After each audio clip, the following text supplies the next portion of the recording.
Magandang araw sa inyong lahat, Sir Jupiter. Ang pangalan ko po ay Pedro. Ang dahilan kung bakit ako napasulat sa inyo ay dahil gusto kong ibahagi ang karanasang hindi ko kailanman makakalimutan. Nangyari ito noong kabataan ko pa sa Samar kung saan ako nanirahan kasama si nanay. Bago lang kami doon, Sir Jupiter. Napunta kami roon dahil sa pagtakas na rin sa tatay ko na walang ibang ginawa kundi ang saktan si nanay. Ako na mismo ang isang gumawa ng paraan para makaalis kaming dalawa at mabuhay ulit ng tahimik. Doon naninirahan ang lola ko na siyang ina ni tatay. Mabuti na lang at sa amin siya kampi at tinulungan niya kaming masagip mula sa kanyang demonyong anak. Ang isa nga lang sa kinaayawan ko sa kanya ay ang paniniwala niya sa mga engkanto, kapre, usog at kung ano-ano pang klase ng pamahiin. Isang linggo ang nakalipas simula noong makarating kami doon. Nakahanap ako ng trabaho, konduktor ng bus. Excited ako noon, Sir Jupiter, lalo pat makatutulong na rin ako sa wakas kay nanay. Pagdating ng araw na yon, napapasok na ako, nagising ako ng maaga para maghanda sana, pero nauna pa sila lola at nanay sa akin. Si nanay ang nagplansya ng damit ko at si lola naman ang nagluto ng babaunin kong kanin at ulam. Nang matapos ang paghahanda, aalis na sana ako nang pigilan ako ni nanay. Ibinigay niya sa akin ang maliit na luya. Aniya, kontra-usog daw yun. Kumunot ang noo ko at sinabi ko kay nanay na hindi naman ako nagpapaniwala doon. Napakaanghang pa sa ilong ng amoy. Binara ako ni lola, sa kanya palang galing ang luyang yun na may orasyon. Sinabi niya sa akin na kailangan ko raw talaga yun dahil hindi ako taga roon. Todo naman ang pagkontra ko dahil paniguradong mangangamoy ako sa bus. Subalit binantaan ako ni lolang magagalit siya kung hindi ako sumunod sa kanyang kagustuhan. Wala akong nagawa kundi ibulsa nga ang luyang yon. Matindi talaga ang amoy, Sir Jupiter, kahit hindi binalatan. Kumapit pa nga ang amoy nito sa kamay ko. Pagdating ko sa may terminal, kaagad akong sinalubong ng driver ng bus at ng kanyang anak na si Dodong. Napansin kaagad nila ang matinding amoy na meron ako. Aba, ibang klase ata ang pabango mo, Pedro. Ano ba yan? Pangakit ng babae. Nako, iba rin ang style mo, ah. Iba ka kung kumilos, Pedro, ah. Sa inyo ba galing ang pamahiin na yan? Nagamit ang luya ay makakaakit ka ng babae. Gawin mo na rin sa susunod, nak. Para naman magkaroon ka na ng girlfriend. Hanggang ngayon wala nagkakagusto sa'yo eh. Kita mo, kung effective itong matinding amoy ni Pedro, pababaunin rin kita ng luya para naman magkaroon na ako ng sariling apo. Hatian mo ko ng luya, Pedro, kung sakali makakakuha ka mamaya. Hindi pwedeng solohin mo yan. Walang damutan dito. Balitaan mo ko kapag ka nakabalik na kayo rito at makaisang babae ka. O kaya naman kung sakaling 5 ang makuha mo, 1 lang ang sa akin.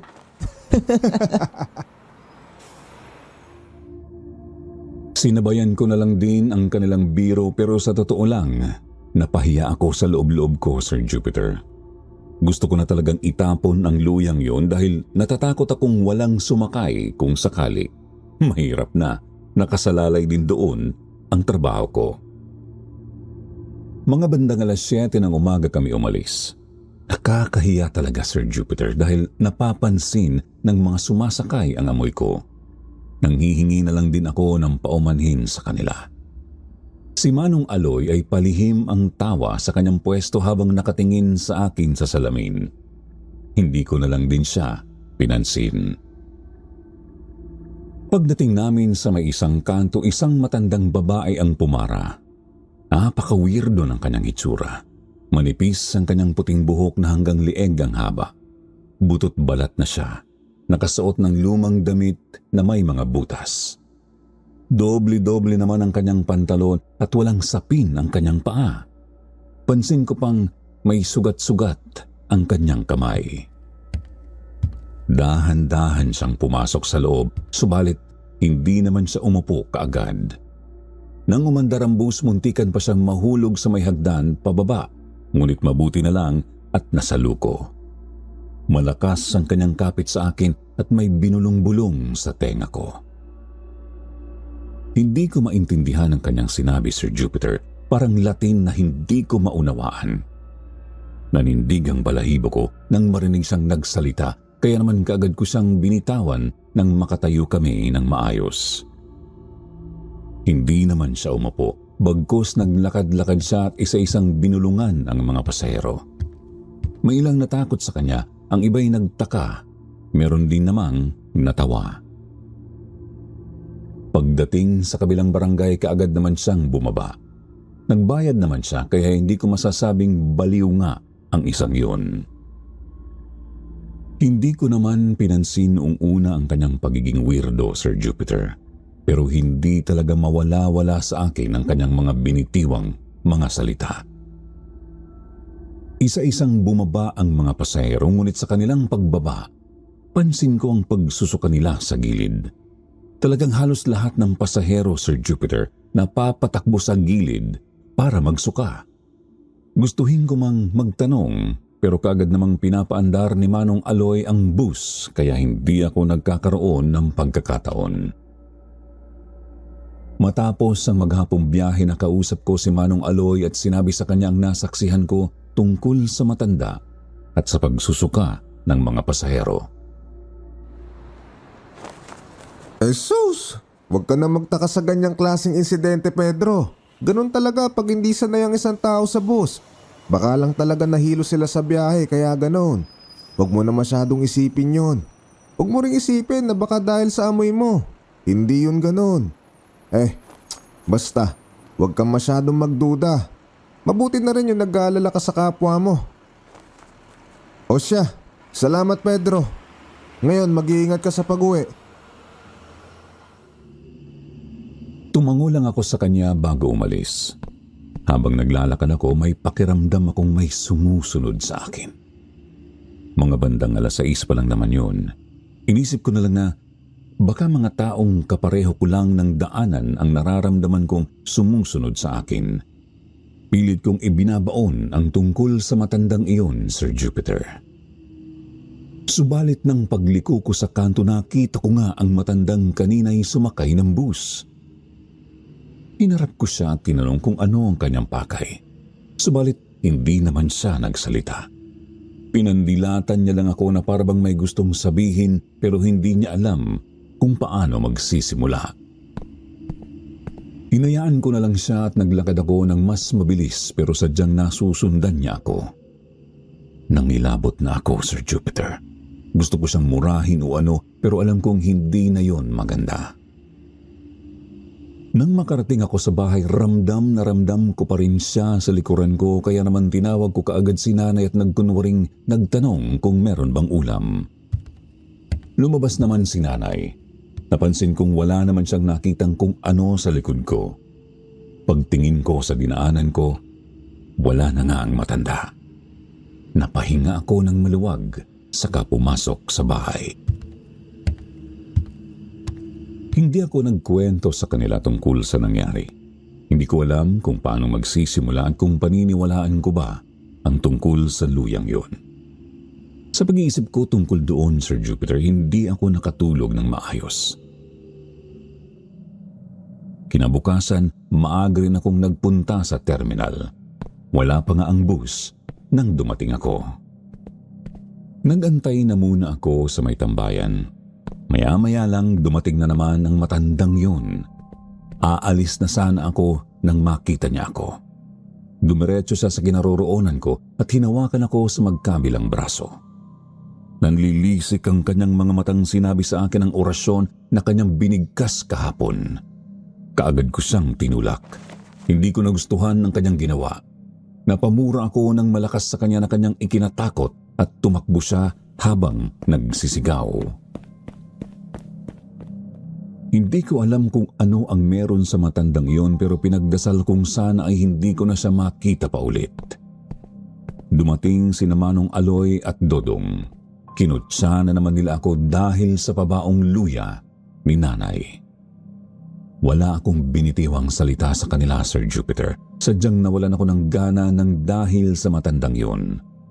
Sa tuwing sumasagi ang kanyang mukha sa isip ko, naninindig ang balahibo ko. Umalis na kaagad ang bus. Kasama ko sa mga oras na yon si Dodong sa biyahe dahil ihahatid daw siya ni Manong Aloy sa kanyang pinagtatrabahuan.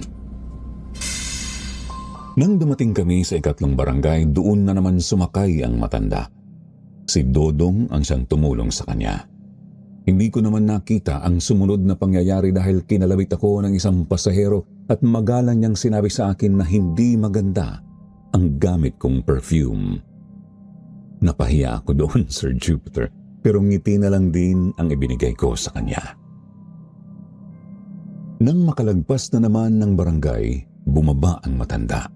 Nakita ko si Dodong na nakahawak sa kanyang tiyan habang nakaupo sa may bandang likuran ng driver. Nilapitan ko siya matapos kong magbigay ng ticket sa mga pasahero. Magsasalita na sana ako nang una siyang magsabi sa kanyang ama. Tay, huminto na nga muna tayo dyan sa may kanto. Mukhang asama ng pakiramdam ko eh. Oh, bakit? Anong nangyari sa'yo? Ang sama ng pakiramdam ko. Masakit sa tiyan na hindi ko maintindihan, Tay. Dahil siguro ito sa kinain ko kanina. Alam mo namang hindi ako sanay sa ganung ulam. Baka yun ang dahilan kung bakit ako nagkakaganito. Diyan na lang ako sa kanto, Tay. Malapit na lang din naman sa pupuntahan ko. Sigurado ka ba? Hindi ka ba magpapatid sa ospital o ano? Hindi naman kasi ganun kalala ang nararamdaman ko, Tay. Gusto ko lang masuka. Ito lang ang solusyon dun. Babalik din sa normal ito.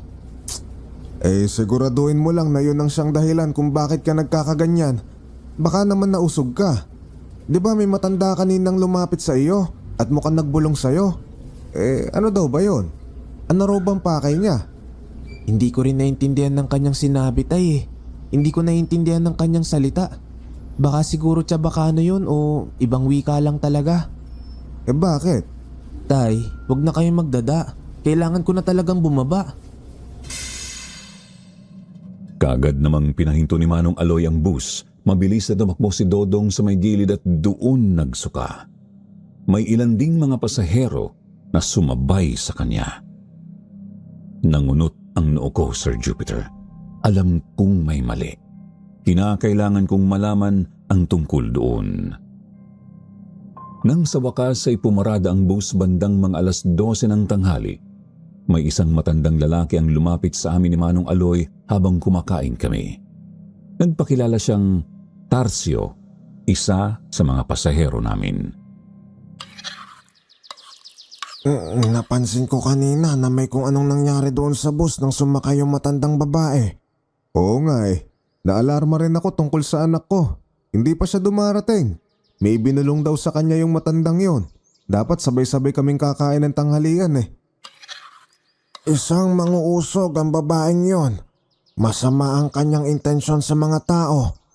Ang kanyang ginagawa ay nanguusog ng mga taong nagugustuhan niya. O kaya naman ay natitipuan. Kung minsan kapag nakikita niyang may magandang kinabukasan ito, pinapatay niya ng maaga gamit ang usog. Anong ibig mong sabihin? Posibleng nausog nga ang anak ko ng matandang yon? Ganon na nga yun. Mabuti na nga lang at sumakay ako kanina. Sinadya kong hindi bumaba sa lugar na pupuntahan ko dahil gusto ko kayong makausap tungkol doon. Gusto ko kayong tulungan. Alam ko kung paano siya mapapatigil sa kanyang ginagawa. Ano naman ang balak mong gawin? Ibabalik ko sa kanya ang sumpang binigay niya sa mga tao. Ramdam na ramdam ko ang kakaibang aura habang nagsasalita si Manong Tarcio, Sir Jupiter. At lalong nanindig ang balahibo ko nang mabanggit niya ang tungkol sa usog.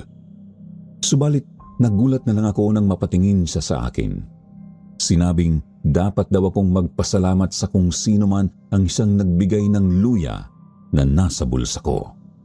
Pangontrang araw kasi iyon sa usog. Natulala ako, Sir Jupiter. Hindi ko naman alam na totoo pala ang tungkol sa luyang yun. Napatingin sa akin si Manong Aloy. Napatanong siya kung yung luyang binibiro-biro nila ng kanyang anak ang siyang tinutukoy ng matanda. Kinumpirma ko naman yun. Nakita ko ang kanyang pagkapahiya pero tinawanan ko lang ito. Mga ilang minuto ang nakalipas, dumating si Dodong. Hindi pa rin maipinta ang kanyang mukha. Sinabi niya sa kanyang ama ang nangyari. Puro lang daw siya suka pero purong tubig. Hindi rin gumaling ang kanyang pakiramdam kahit inunuman niya na ito ng gamot. Sinabihan siya ni Manong Tarsyo na posibleng ang nausog siya ng matandang yun. Sinabi ni Manong Tarsyo na sasakay siya ulit bukas at hahanapin ang matanda. Kung saan man siya bumaba, ay doon din siya patutungo. Nagdesisyon akong sumama na lang din, Sir Jupiter. Importante ang trabaho ko pero kinakailangan ko rin na magkaroon ng lakas ng loob para matulungan ang ilang mga nabiktima. Pilit ko namang inisip na hindi totoo ang lahat pero may isa nang nagpatunay tungkol sa luyang pabaon ni nanay sa akin. Pagka-uwi ko ng bahay, doon ako naglakas ng loob sa pagsasabi kay nanay tungkol sa mga pangyayari. Hindi naman siya makapaniwala. Tinawag niya si Lola at ikinwento rin ang sinabi ko. Nabulyawan ako ni Lola keso hindi raw ako naniniwala at mabuti na lang na masunurin akong binata. Hindi na ako nagbitaw pa ng mga salita, Sir Jupiter. Sigurado naman kasing mahabang litanya lang ang aabutin ko kapag sinabi ko ang pag-aagam-agam ko. Kinabukasan, mga bandang 6:30 na ng umaga ako nagising dahil sa pagod ng katawan. Nagmadali naman akong umalis at hindi ko namalayan na hindi ko pala nadala ang luyang pangontrausog. Pagkarating ko sa terminal, nagaantay na sila Manong Tarsyo sa akin. Kaagad din naman kaming umalis nung mga bandang 7:00. Bumaba si Manong Tarsyo sa isang barangay kung saan bumaba ang matandang mang-uusog kahapon. Sasama na sana ako pero hindi niya ako pinayagan at sinabing kinakailangan kong magbantay sa loob ng bus. Hindi naman ako nagpumilit. Marami rin kasing pasahero sa araw na yon dahil pista sa isang bayan kung saan ang ruta ng bus. Nang mapansin kong wala akong naaamoy na kung ano sa sarili ko, Sir Jupiter, doon ko napagtantong naiwan ko nga ang luyang pabaon ni nanay. Kumabog ang dibdib ko nang huminto ang bus at isang matandang babae ang pumasok. Hindi ko alam kung bakit pa pinapasok iyon ni Manong Aloy, gayong alam niyang may ginagawa ang matandang iyon sa mga pasahero.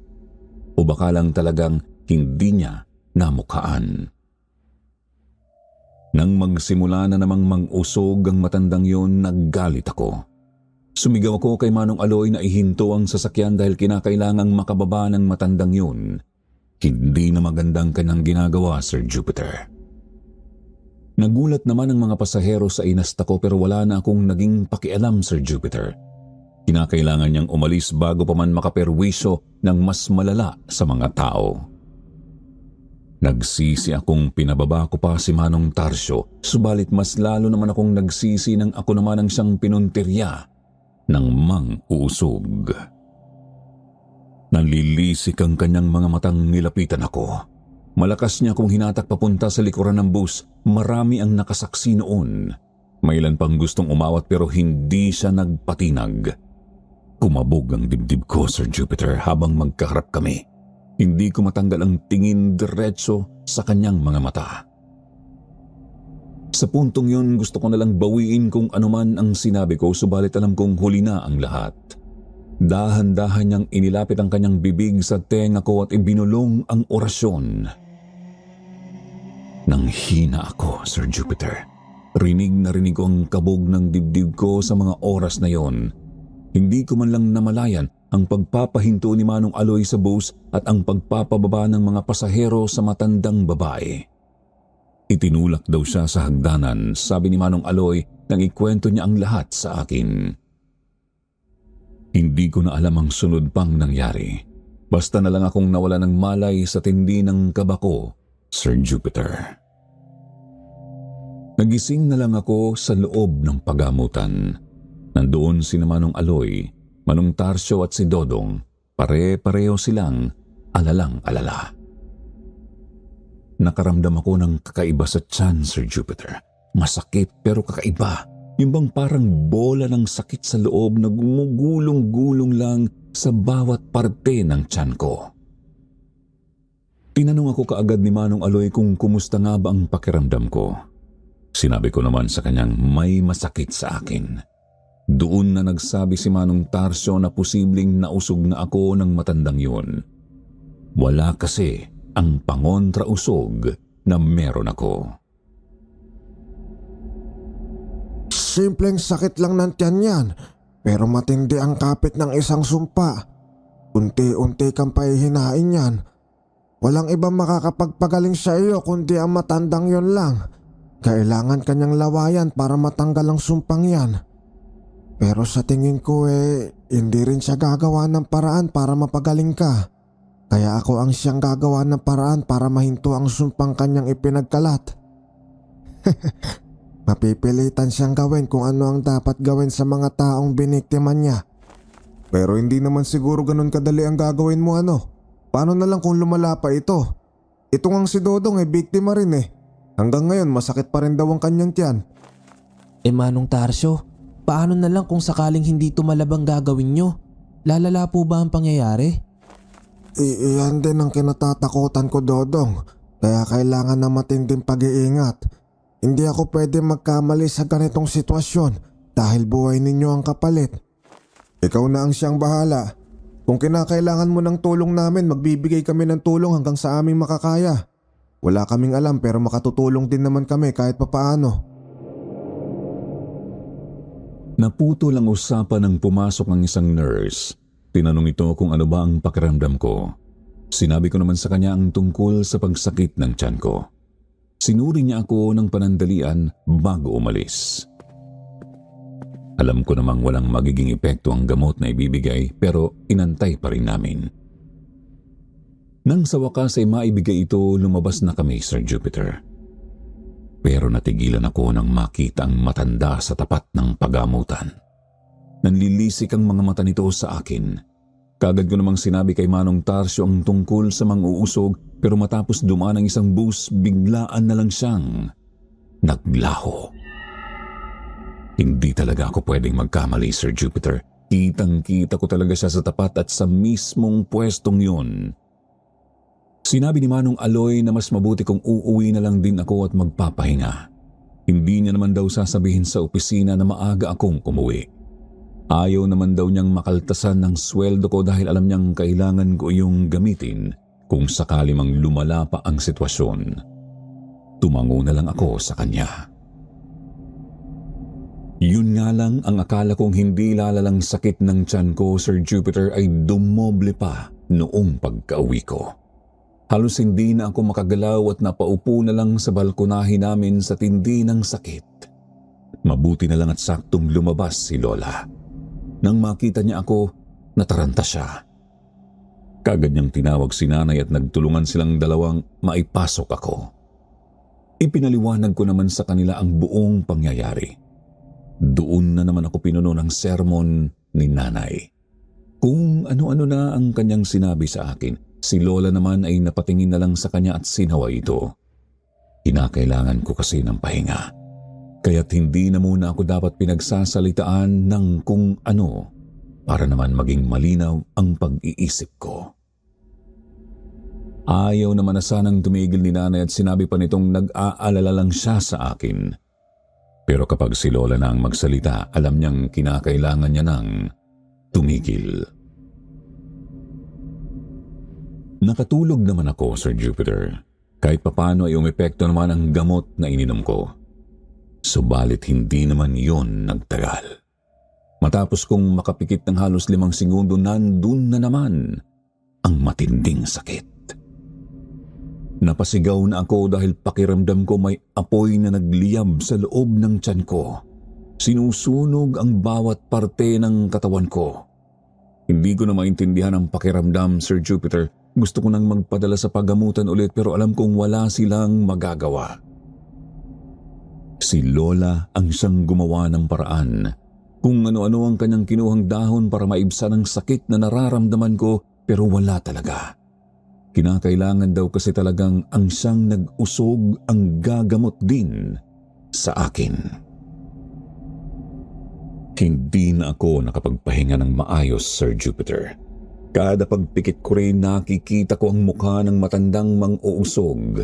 Naririnig ko ang kanyang nakakikilabot na bungis-ngis at higit sa lahat, ang nakatatakot niyang mukha.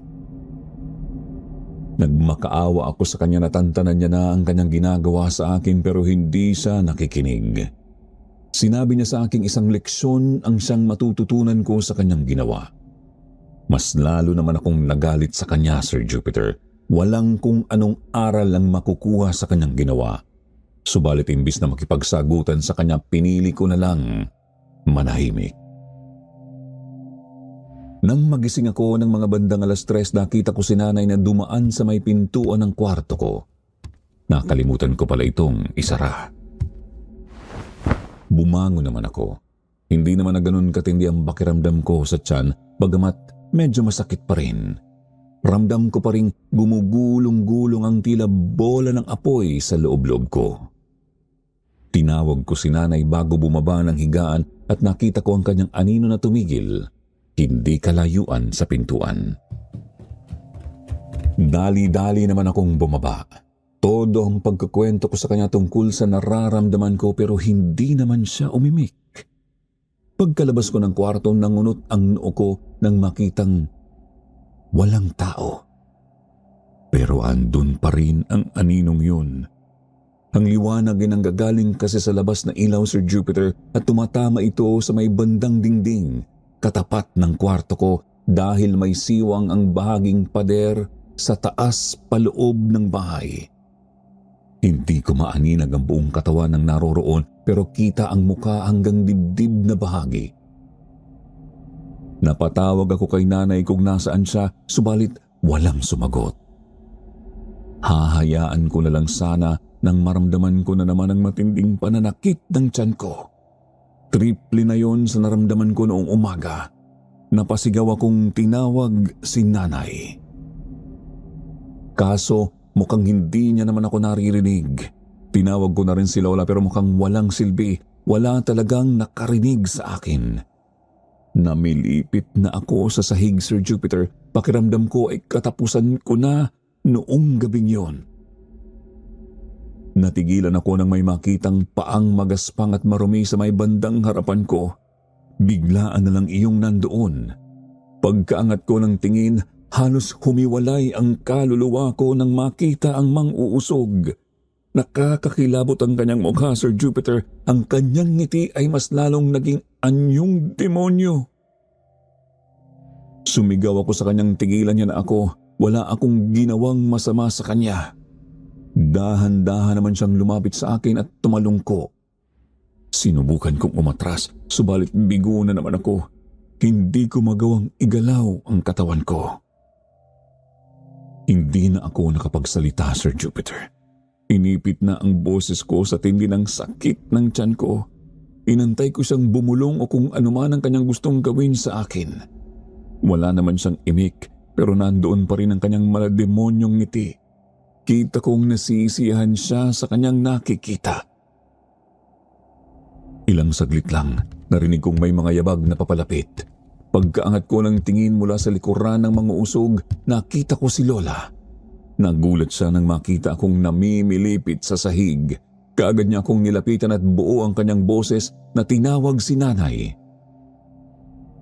Biglaan na lang din na naglaho ang matandang mang-uusog. Hindi ko alam kung paanong naging mabilis ang pangyayari. Talagang nandoon lang siya sa harap ko pero hindi man lang siya nakita ni Lola. Subalit sa isang iglap, biglaan na lang siyang naglaho na parang bula. Dumating si nanay at kaagad nila akong tinulungan na makaupo man lang ng maayos sa kwarto ko. Pero hindi ko talaga kaya, Sir Jupiter. Naluluha at nanginginig na ako sa sakit. Gusto ko nang magpadala sa paggamutan pero wala naman nga iyong magiging silbi. Hindi ko alam kung paano akong nakatulog. Basta nagising na lang ako ulit na maliwanag na ang sikat ng araw.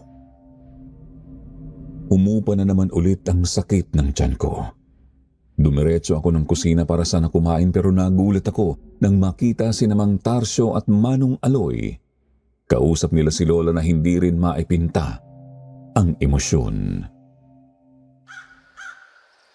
Mabuti na lang at nagising ka na, Pedro. Nabalitaan ko sa lola mo ang tungkol sa nangyari sa'yo. Kamusta ka naman? Masaya ako at nakikita kitang lumaban. Hindi tulad sa anak kong hindi man lang inisip na nandito pa ako. Kami na nga lang ang dalawa ang siyang natitira. Kinuha pa siya ng Diyos sa akin. Ang hirap intindihin ng plano ng Panginoon. Walang dapat ibang sisihin dito kundi ang isang taong may ginawang masama, ang manguusog. O siya, hindi na muna ako magtatagal at kinakailangan din ako sa bahay. Maintindihan ko naman kung hindi ka na makapupunta sa lamay, Nak Pedro, kasi may sakit ka rin. Baka lumala pa kung sakali. Magpagaling ka. Huwag kang mag-alala. Tutulungan din tayo ni Dodong na matapos na ang kalbaryo mong ito. Mag-iingat ka. Baka ikaw din ang siyang sunod na biktimahin. Huwag kang magpapatalo kung sakali at gawin mo ang sinabi ko kung sakaling lapitan ka. Salamat, Mang Tarsyo. Naguluhan ako sa kanilang usapan, Sir Jupiter. Hindi ko alam kung ano ba ang itatanong o sasabihin. Kita ko ang lungkod ni Manong Aloy nang umalis siya. Si Manong Tarsyo naman napahinga ng malalim bago siya napatingin sa akin at sinabi ang pangyayari. Patay na si Dodong. Hinigop ang buong lakas ko pababa, Sir Jupiter, nang marinig ko yun. Lumapit si nanay sa akin at niyakap ako. Sinabi niyang hindi ako dapat umabot sa ganung punto. Kinakailangan kong lumaban sa kung anuman ang meron ako. Nang marinig ko ang balitang yun, Sir Jupiter, hindi ko na inalintana kung anuman ang nararamdaman sa tiyan. Hindi kasi ako makapaniwalang nangyari na nga ang hindi namin inaasahan.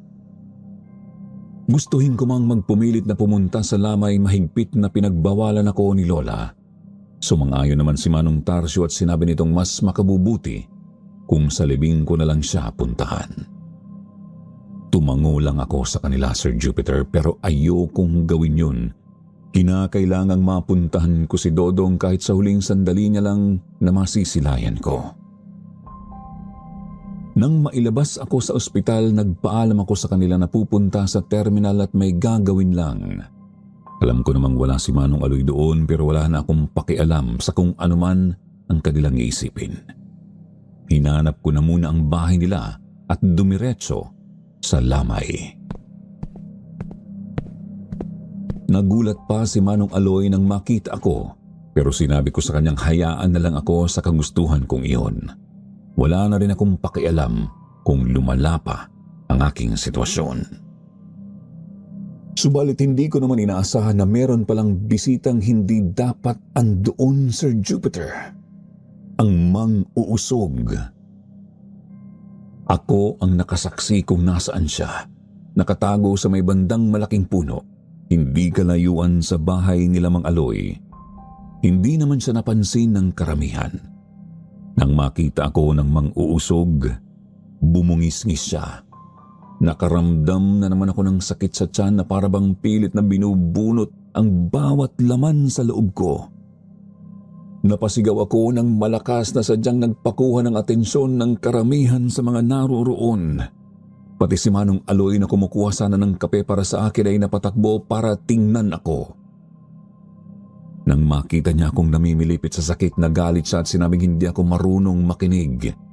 Doon ko na ipinaalam ang tungkol sa mang-uusog na nasa bandang puno, ngunit nang kanya itong tingnan, wala na ito doon. Alam kong hindi ako ang siyang pakay na mang-uusog, kundi ang ibang taong posible niyang mabiktima na naman. Hindi ko alam kung paano ba siyang pipigilan pero gusto kong gumawa ng paraan. Mabuti na lang at dumating si Manong Tarsyo. Nagulat din siya nang makita ako. Bago pa man siya nakapagsalita para pagsermonan ako, sinabi ko sa kanyang nakita ko ang matandang mang-uusog na nakatago sa may bandang puno. Nagngalit sa galit si Mang Tarsyo at sinabi nitong kinakailangan niyang puntahan yun. Nagpumilit akong sumama sa kanya kahit na hindi na ako halos makatayo sa sobrang pananakit ng tiyan. Hindi naman na siya nagpaawat pa at sumang-ayon na lang din. Umalis kami sa lamay at diretsong hinanap ang matanda sa bandang yun, pero bigo kami.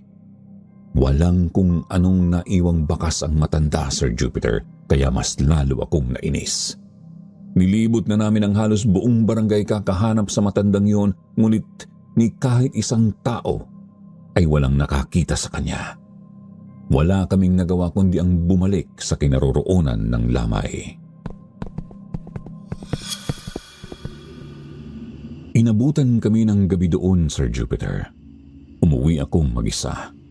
Hindi na ako nagpahatid pa kay Manong Tarsyo dahil magkaiba naman kami ng pupuntahan. Madilim ang daan, tanging ang sinag ng buwan ang siyang naging gabay ko. Halos walang tao akong nakasabayan o kahit man lang sasakyan. Sa bandang palayan na kasi ako dumaan, Sir Jupiter, dahil mas malapit ang bahay namin doon kesa naman dumaan pa ako sa kalsada at maraming pasikot-sikot. Ramdam ko na namang hindi ako nag-iisa. Naririnig ko rin ang makapanindig balahibong bungisngis sa likuran. Sinasabayan pa ito ng huni ng mga insekto sa paligid. Andun pa rin ang pakiramdam ng tiyan kong mabigat at tila lumalakas ang bola ng apoy sa loob. Pati dibdib ko sumasakit na rin. Pinilit ko namang hindi pansinin ang mga yon dahil ang gusto ko lang sa puntong yon ay makauwi ng ligtas. Alam kong nag-aalala na rin sila nanay at lola. Nang malapit na sana ako sa bahay, may nakita akong figura ng isang babaeng nakatayo sa may kalagitnaan ng palayan.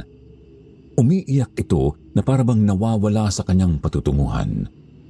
Doon ko napansin, Sir Jupiter, na wala na pala ang bungisngis na kanina ko pang naririnig. Nagpalinga-linga ako sa paligid. Nagbabaka sakaling merong ibang tao na posibleng kasama ng babaeng yon. Dalaga siya sa tingin ko, Sir Jupiter.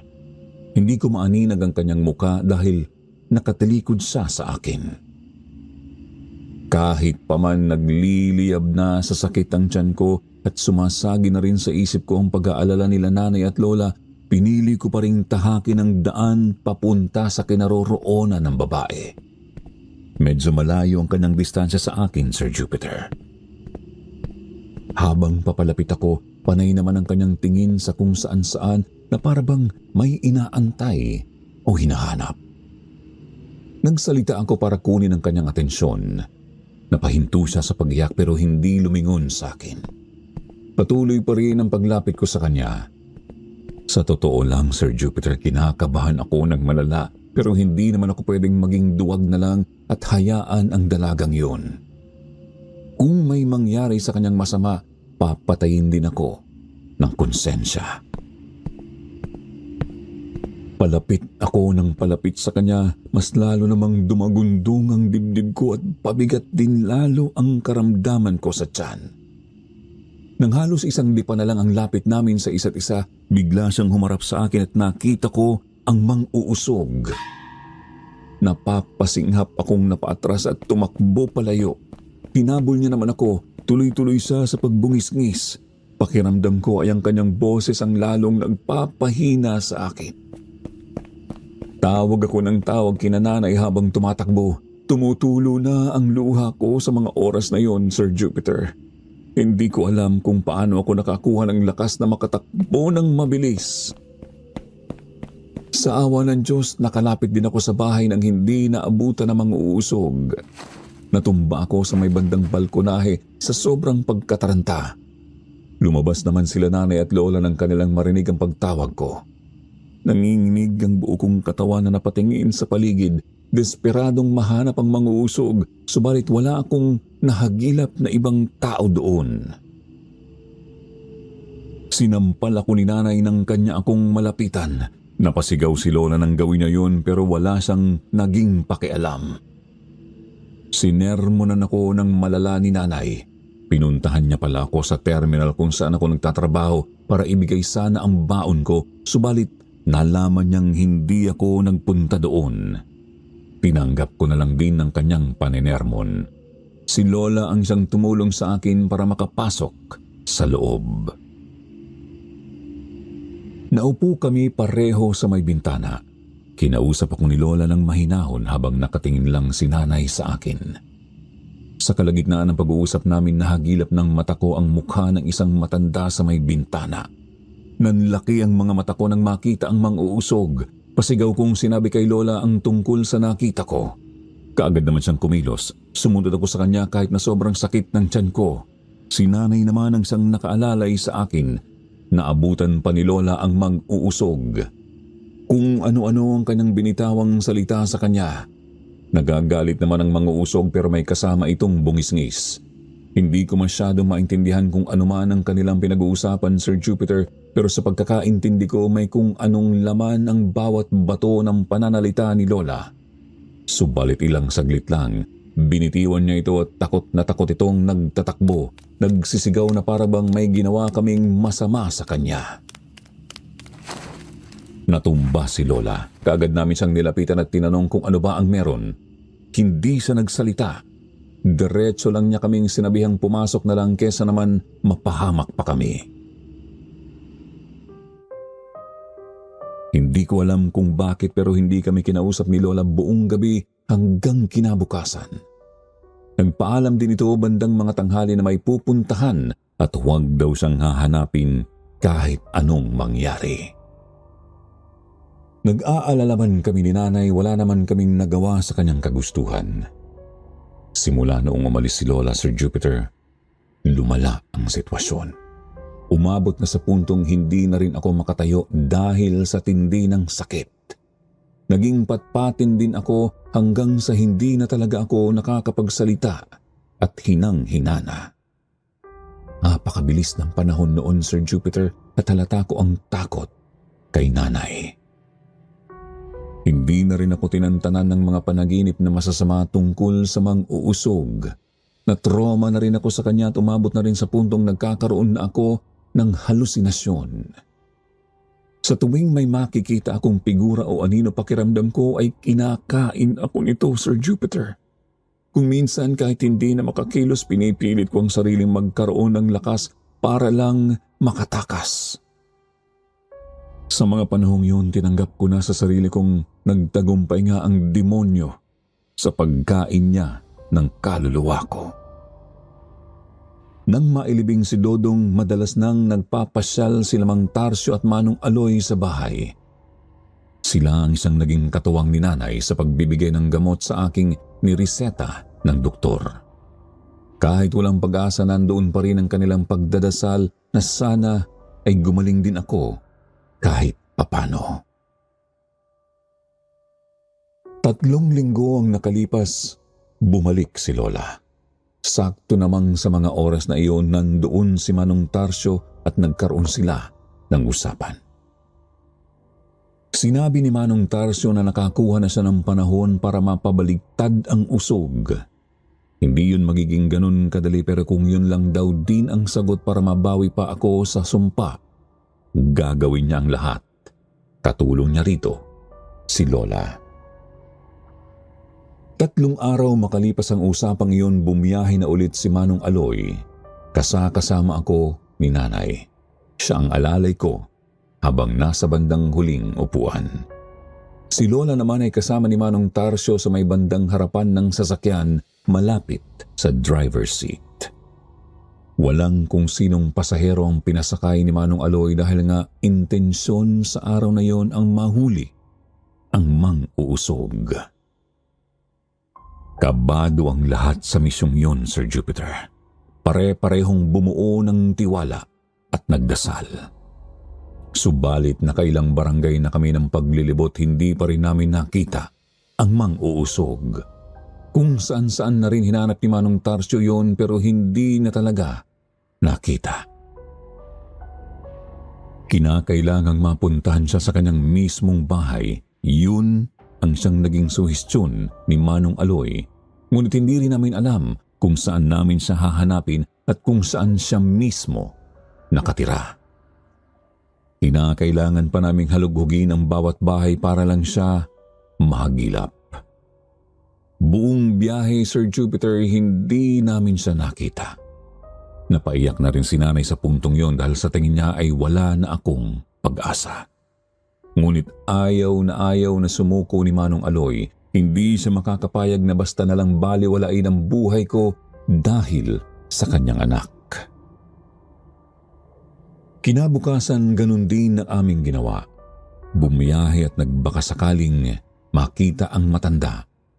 Pero wala talaga. Pero sa araw na yon, saka namin nalaman na may iilang tao nang namatay dahil sa usog. Pare-pareho ang kanilang pinaghinalaan. Ang matandang bumulong sa kanila sakay ng bus na yon ni Manong Aloy. Hindi naman usog mismo ang siyang nagpapahina ng resistensya ng isang tao, kundi ang sariling katawan. Dahil kasi yan sa sakit na meron ng isang tao na dulot ng sumpa. Dahil din sa sakit na yon, unti-unting nanghina ang resistensya niya. May ilan naman nauusog, pero nagagawa niya pa ring mabuhay. Depende na lang talaga sa kung paano mo hahawakan ng katawan mo habang may sakit ka. Simpleng paraan lang ang dapat gawin. Magpakatatag at huwag makinig sa sakit na meron ka. Kung sa bagay, siguro sadyang hindi na kaya ng anak ko ang kanyang nararamdaman kaya nagawa niya na lang na sumama sa kung sino man ang kumuha sa kanya. Gagabayan din tayo ng anak mo sa puntong ito. Siguradong ayaw no na nag-aalala ang kanyang ama tungkol sa isang bagay. Umuwi na muna kaming bigo. Sa gabing yun, nanaginip ako sa manguusog. Napakalakas ng kanyang tawa na parabang kinukutsa ako sa pagkatalo ko. Nakagapos ang dalawa kong paa sa sanga ng puno, pati warik. Ramdam na ramdam ko ang pagbigat ng ulo ko, Sir Jupiter. Para siyang totoong pangyayari pero panaginip lang pala. Andun yung klase ng pakiramdam na gusto ko na lang ding sumigaw para masabi ko kay nanay kung gaano ko siya kamahal. Naisip ko ring mas mabuti pa kung sasama na lang din ako sa gustong kumuha sa akin. Ang bola ng apoy sa loob ng tiyan ko ay unti-unting tinunaw ang bawat laman loob ko. Ramdam na ramdam ko, Sir Jupiter. Kahit na ang panghihina ko at dahan-dahang pagkaubos ng hangin sa loob. Ang huli kong sinambit bago ko tinanggap ang lahat ay ang pangalan ng Diyos.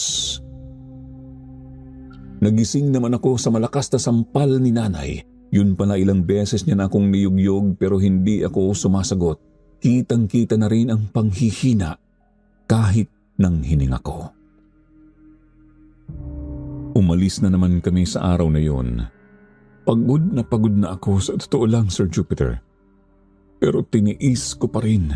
Nagbabaka sakaling magkaroon pa rin ng kakarampot na pag-asa.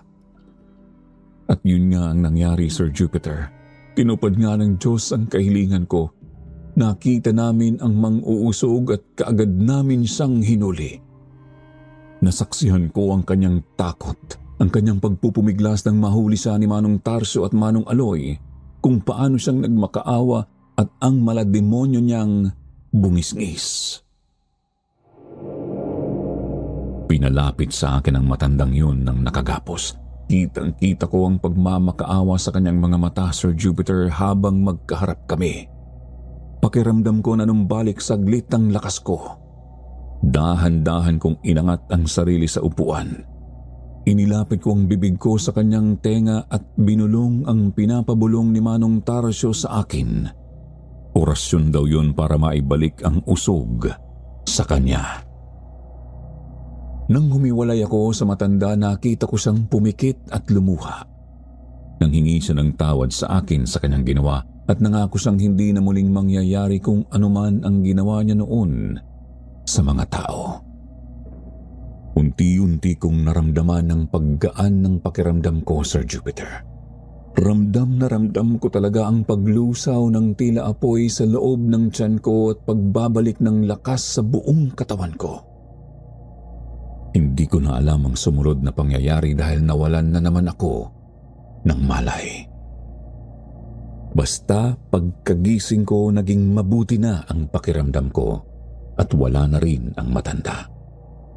Inuwi raw siya nila Manong Tarsio sa kanilang bahay at hindi na nila inalam kung ano ang sumunod na pangyayari. Posibleng magkaroon daw ng epekto sa kanya ang pagbabalik ng sumpa. Makalipas ang ilang buwan, Sir Jupiter, tuluyang nanumbalik ang katawan ko. Nagawa ko na ulit ang mga bagay na nahinto dahil sa pagkasakit ko. Bumalik na rin ako sa pagtrabaho kay Manong Aloy. Kahit papaano, nakabawi na rin siya at unti-unting nakalimot sa masakit na pangyayari sa kanyang buhay. Ang pagkawala ni Dodong. Hindi ko naman na inihiwalay pa ang luyang pabaon ni nanay magmula noon. Subalit nang magpasya akong lumuwas ng ibang bansa, iniwan ko na yon kay Manong Aloy para magsilbing proteksyon niya sa mga taong hindi dapat pagkatiwalaan. Matapos ang ilang taon, nabalitaan ko na lang na namaalam na si Manong Tarsio at Manong Aloy. Pareho silang namatay dahil sa katandaan. Masakit man pero tinanggap ko na lang din ang lahat. Alam ko naman ding may katapusan ang lahat eh. Masaya na rin ako dahil alam kong magkasama na ang mag-ama sa kung nasaan man sila ngayon. Sumunod naman din si Lola. Umuwi ako ng Pilipinas dahil wala nang kasama si nanay. Umalis kami ng Samar at pumunta ng Maynila. Doon ko na nakilala ang napangasawa ko at nagkaroon kami ng 3 anak.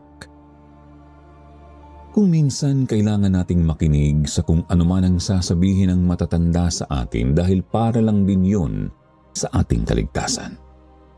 Kung hindi ako nakinig kay nanay noon, Sir Jupiter, at hinayaan ko lang ang banta ni Lola, marahil sa unang araw pa lang, nadali na ako at baka wala ang liham na ito sa inyong channel.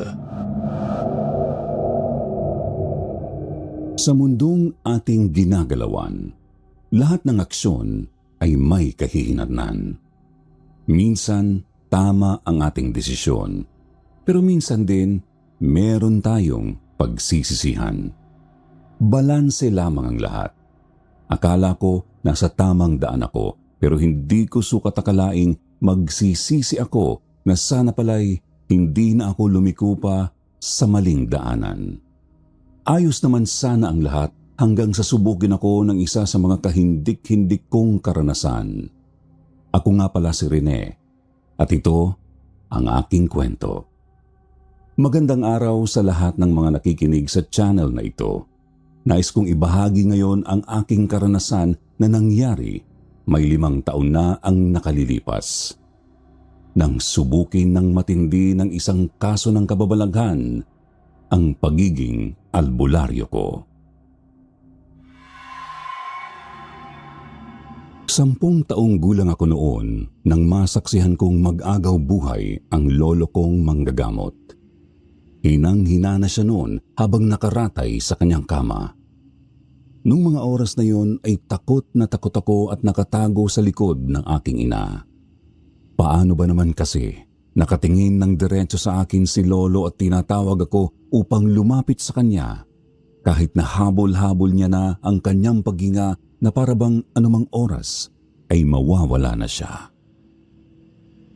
Mahigpit ang kapit ko sa damit ni nanay habang umiiling. Ayaw ko kasing lumapit. Pinipilit niya ako at maging sina nanay at tatay, inutusan na akong puntahan siya.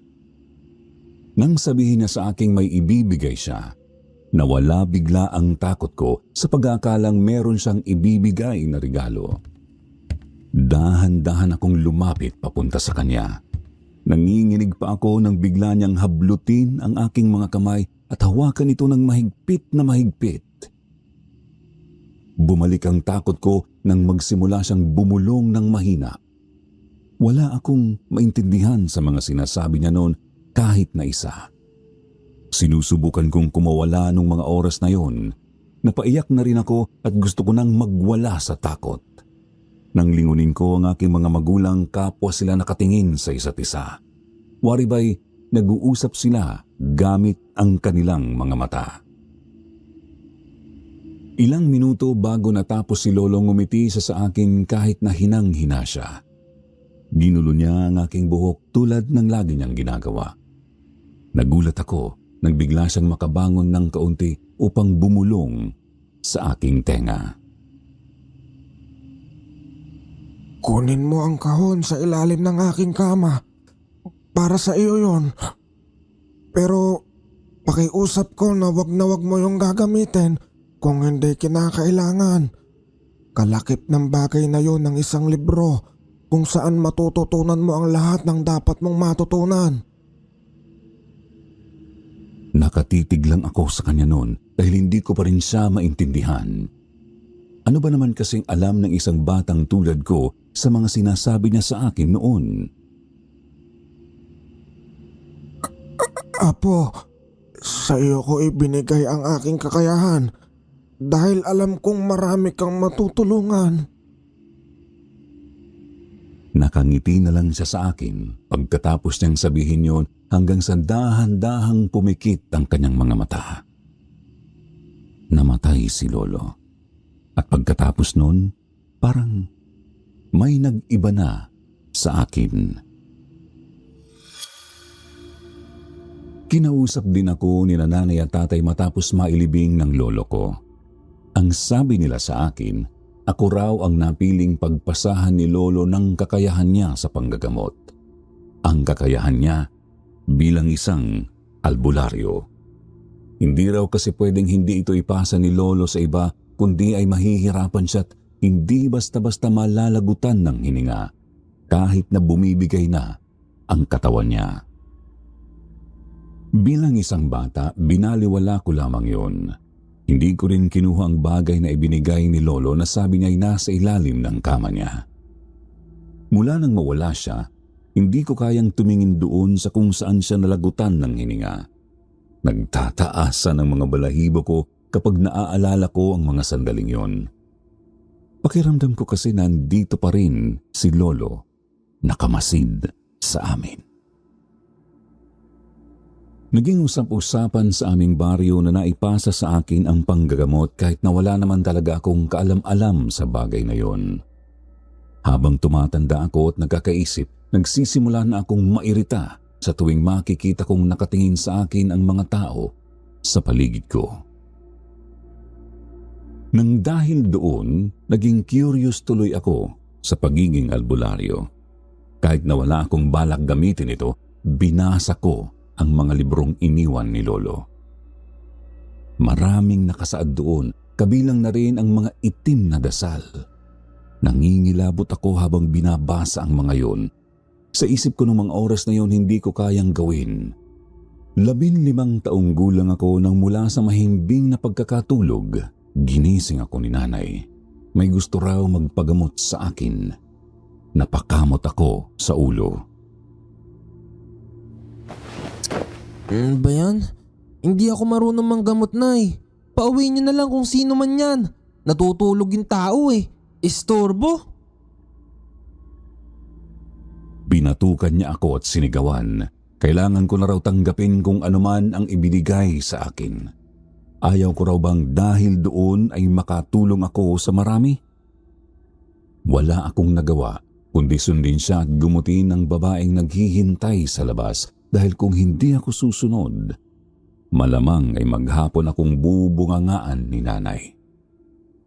Nang makita ko ang naghihintay sa akin, mukha naman siyang maayos at walang problema. Kakamot-kamot sa ulong nilingon ko si nanay para magreklamo na niloloko niya yata ako. Paano ko raw malalaman kung anong problema kung hindi ko sila kakausapin at tatanungin?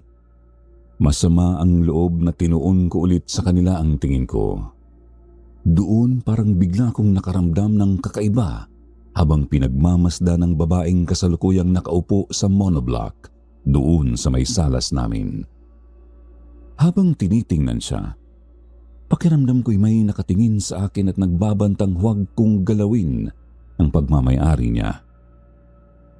Yun ang unang beses na manggagamot ako, kaya nanginginig pa ang mga kamay ko. Ano po bang problema sa kanya? Tinanong ko ang mga magulang ng babae. Ang kwento naman nila, palagi raw nilang nakikita ang kanilang anak na nagsasalitang mag-isa na para bang may kausap. Minsan nakangiti ito tapos biglang tatawa. Minsan bigla na lang magagalit at nambabato ng mga gamit. Muntik na raw nilang isipin na nababaliw na ito hanggang sa isang gabi. Nakita nila ang anak nila na may dalang unan at banig na inilatag niya sa tabi ng malaking puno ng nara malapit sa kanilang bahay. Doon nila naisip na baka may kung anong elemento ng gumagambala sa kanilang anak. Umalma ang babae at sinabing hindi siya nasisiraan ng bait dahil kausap niya raw ang kanyang nobyo. Napabuntong hininga na lamang ako at napailing. Kinuha ko ang isang palanggana at nilagyan ng tubig na may asin, tsaka ako nagsindi ng kandila. Mukhang naiinis na ang babae sa akin dahil sa ginagawa ko, pero hindi ko siya pinansin. Pinatakan ko ng luha ng kandila ang tubig hanggang sa makabuo ito ng isang imahen. Nang matapos, itinaas ko ito upang makita ng mas malinaw. Tama nga ang hinala ko. Ang nakita ko ay figura ng isang matangkad at maitim na elemento. May gumagambala pong kapre sa anak nyo. Hinala ko ho, inakit niya tong anak nyo para ho pumayag siya maging magkasintahan sila. Napaigtad ako ng matalim akong tingnan ng babae pagkatapos kong sabihin yun. Gusto kong umatras sa takot nang bigla niya na lamang akong sigawan. Hindi raw kapre ang boyfriend niyang si Albert. Malamang ay nagpanggap na tao ang kapre kaya ganun na lamang ang naging reaksyon niya sa sinabi ko. Napailing na lang ako. Gusto ko na silang pauwiin dahil labag naman talaga sa loob ko ang tulungan sila. Kung ako nga lang ang masusunod, hahayaan kong kunin na lang ng kapre yung babae. Malakas din ang pakiramdam kong pinanunood ako ng elemento. Kilala sila sa pagiging seloso kaya alam kong nakasunod ang mga ito sa bawat galaw ng mga babaeng kanilang natitipuhan. Kung sa bagay, hindi ko naman masisisi ang kapre. Talaga namang magandang dilag ang nasa harap ko. Makinis ang kanyang balat at mahaba ang itim na buhok. Malaanghel din ang itsura ng mukha. Idagdag pa na natural na mapupula ang manipis nitong labi. Kahit ayoko, pumasok ako sa loob ng bahay at kinalkal ang mga gamit ni Lolo para magbigay ng pangontra para naman hindi na siya nito muling gambalain. Nang mahanap ko ang pakay ko, binalikan ko sila. Hinawakan ko ang babae at umusal ng mga salitang magpapalayo sa elemento. Ramdam ko pa rin nakamasid ito sa akin at nagmamatigas, pero nagawa ko rin naman siyang paalisin. Matapos yun, kita ko ang pagtataka sa mukha ng aking unang-unang pasyente na tila ba walang maalala sa lahat ng nangyari. Hindi ko na rin pinatagal pang pananatili nila sa bahay namin at ibinigay na lang sa kanila ang pangontra. Nagulat na lamang ako nang mag-abot sila sa akin ng 500 piso. Halos tumalon sa tuwa ang puso ko. Aabutin ko na sana yon nang sumingit si nanay at sinabing huwag na silang mag-abala pa at itabi na lang daw ang pera. Sinunod naman nila ang sinabi ng nanay ko. Busahangot tuloy ang mukha ko habang pinanonood silang umalis. Bakit naman hindi mo tinanggap ang bayad, Nay? Sayang yun. Pambaon ko na rin sana sa eskwela. Sumama ang tingin niya sa akin at sinabing hayaan ko na raw yun bilang yun daw ang una kong panggagamot. Ganun daw talaga yun para sunod-sunod pa ang dumating. Aba, ayoko na. Hindi ko gustong manggamot. Bakit kasi sa akin pinasa ni Lolo yung kakayahan niyang yan eh? Pwede naman kay tatay na lang. Sumabat bigla si tatay at nakuha ko pa raw siyang idamay. Kakatuwang nang sabihin ko rin yun, bigla na lamang may malamig na hanging dumampi sa aking balat. Nanindig ang mga balahibo ko mula sa aking mga braso papunta sa likuran ng aking batok. Ang tagal na natili sa tabi ko at tila nangapal pa ang aking mga labi dahil hindi ako makapagsalita. Tinitigan ako ni nanay at tatay dahil sa pagtataka. Hindi kasi ako makagalaw. Iniisip kong baka nasa tabi ko si lolo at narinig niya ang mga sinabi ko. Anong magagawa ko? Ayaw ko naman talagang ituloy ang mga ginagawa niya noong nabubuhay pa siya. Hindi para sa akin ang pagiging albularyo dahil may iba akong pangarap sa buhay. Gusto kong maging sundalo. Pero habang tumatagal, nag-iiba ang ihip ng hangin. Simula ng araw na manggamot ako, sunod-sunod na ang mga taong pumupunta sa bahay namin upang magpagamot. Gusto kong sisihin si nanay pero may parte sa aking unti-unti nang nagugustuhan kung ano ang ginagawa ko. Pagtungtong ko ng 20 anyos, tuluyan ko nang tinanggap at niyakap ang pagiging albularyo ko ng bukal sa aking puso. May kung anong gaan akong nararamdaman sa tuwing nakapanggagamot ako at parabang nadadagdagan ang aking lakas. Isang araw, binagsa ako ng mga tao. Yung iba hindi naman magpapagamot at mukhang mga dayo lang na may mga dala pang kamera. Doon ako lubos na naiinis. Mabuti na lang ay dumating ang aking matalik na kaibigan na si Dolfo upang sawayin silang huwag akong kuhanan at abalahin. Pakipatay na lamang po ang mga kamera ninyo. Pwedeng manood pero bawal hong kumuha ng mga litrato o video. Kung hindi po kayo susunod, umuwi na lang po kayo. Napangisi na lamang ako at kilalang kilala talaga ako ni Dolfo. Kung sabagay, mula elementarya pa lamang ay siya na talaga ang naging kaibigan ko at halos hindi na kami mapaghiwalay. Salamat pare. Kanina pa sila nandyan. Hindi ko lang masaway at ang dami kong ginagamot. Pasalamat na lang talaga ako at dumating ka. Walang anuman pare, basta ikaw. Gulat nga ako, ang daming nakapila sa'yo ngayon eh. Panigurado, anong oras ka na naman naabutin dyan? Hindi ka ba napapagod o nanghihina dyan sa ginagawa mo? Ang tingin ko kasi parang nakakaubos ng lakas yung panggagamot eh. Umiling ako dahil kabaliktaran ang nangyayari sa akin. Napapagod ako pero hindi ako humihina. Nadadagdagan ang lakas ko sa bawat taong nagagamot ko. Pagkatapos ng maiksi naming pag-uusap ni Dolfo, bumalik na ulit ako sa panggagamot. Nakasanggi ka ng bahay ng duwende kaya namamaga ang mga kamay at paa mo. Hindi na bago sa akin ang mga kaso ng bati dahil madalas yun ang inilalapit sa akin bukod sa mga sakit na nararamdaman nila sa kanilang katawan. Yung ginagamot ko, 1 linggo na raw na tuwing hapon ay namamaga o lumulobor raw bigla ang kanyang mga kamay at paa matapos niyang magtabas ng mga damo sa kanilang bakuran. Sigurado akong may tinamaan siya kaya siya biglang nagkaganon. Hindi naman masasama ang nakatira sa kanila. Kung tutusin nga ay nagbibigay pa ito ng swerte sa kanya kaya hindi siya nawawalan ng benta sa kanyang bigasan at tuloy-tuloy lang ang pasok ng pera sa kanila. Bale, mag-alay ka sa kanila ng bigas. Dagdagan mo na rin ng mga matatamis na pagkain tulad ng tsokolate. Matutuwa sila ron. Nagpasalamat siya sa akin at inabot ang nakatuping 1,000.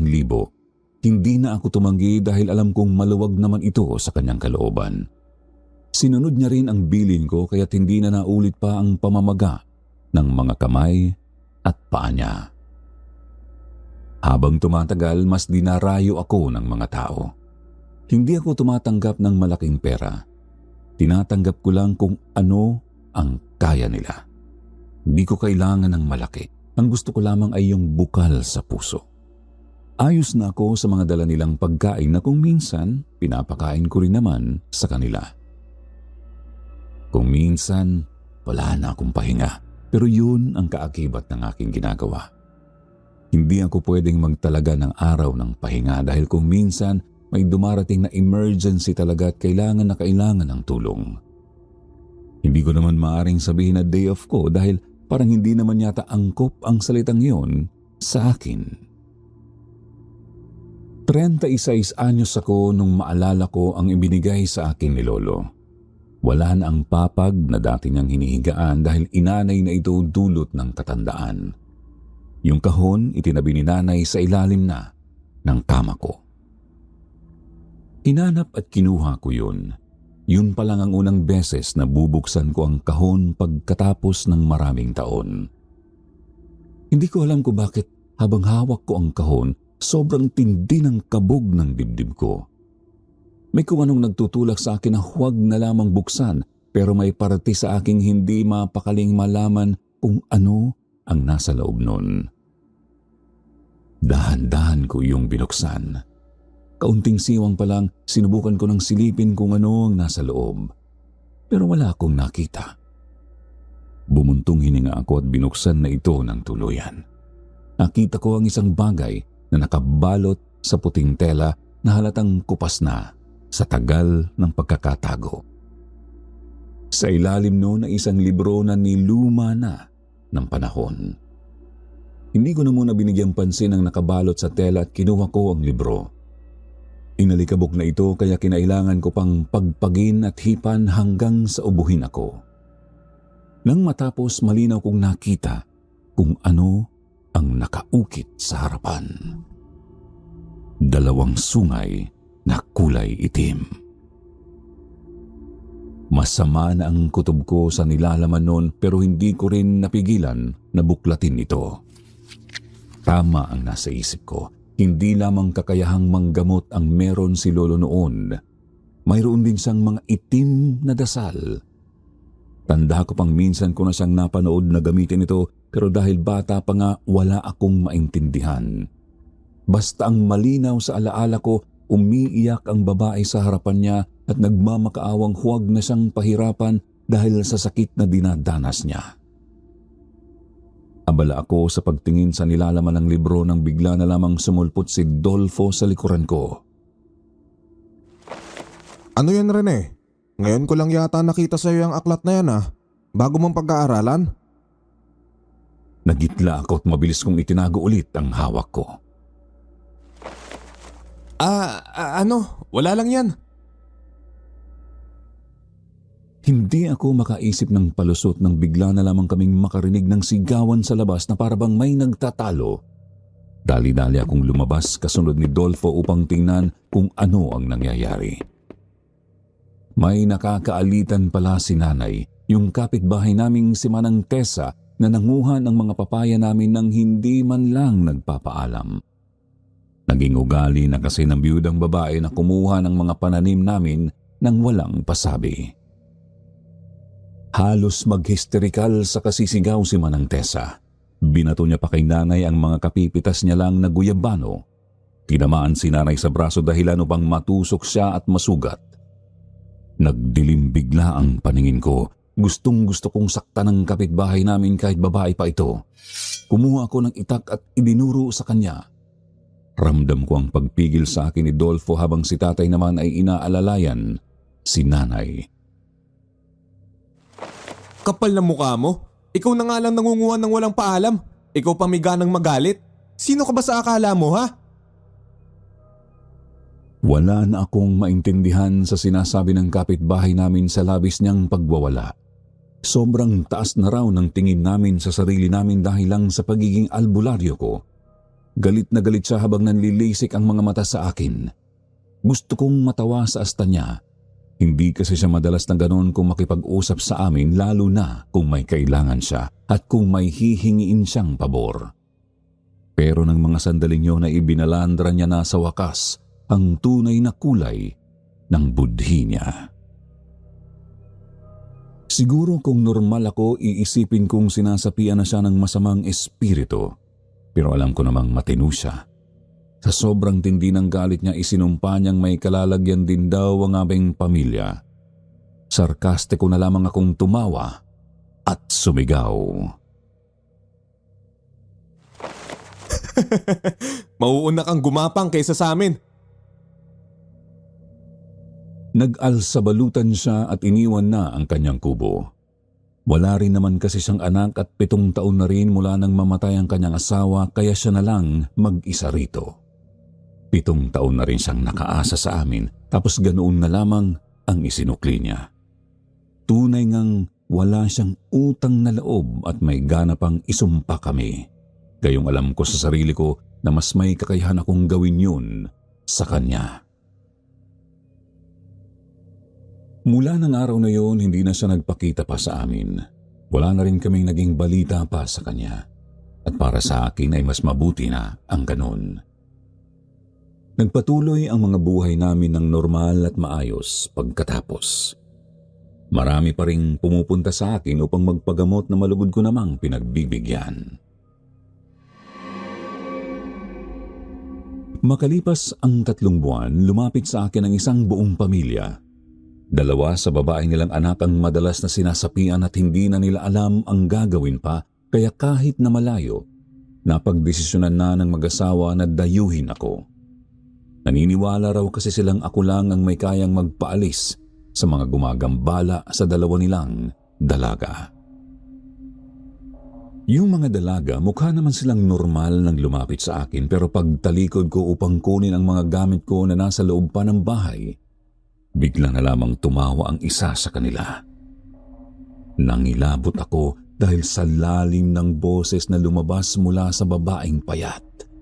Mapapaisip ka talaga kung saan niya hinukay ang boses niya gayong napakaliit lamang niya. Muli akong humarap. 2 na silang tumatawa habang nakaduro sa akin na parabang isa akong malaking biro para sa kanila.